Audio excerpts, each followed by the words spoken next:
Detasemen Khusus Densus 88 Anti Teror Mabes Polri hari ini memindahkan 19 orang tahanan kasus tindak pidana terorisme yang ditangkap di sejumlah tempat di Sulawesi Selatan ke Jakarta.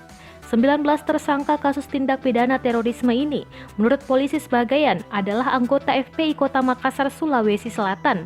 Sebelumnya belasan tersangka ini ditangkap pada 6 dan 7 Januari 2021 lalu.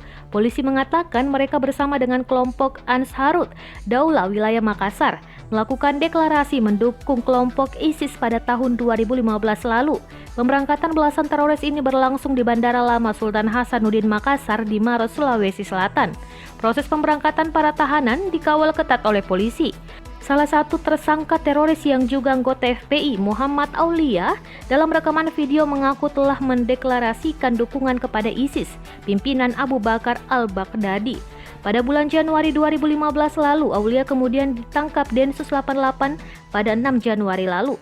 Dalam acara deklarasi terhadap ISIS, Aulia menyebut beberapa pimpinan FPI ikut hadir dalam acara tersebut, diantaranya Munarman yang pernah menjabat sebagai Sekretaris Umum FPI.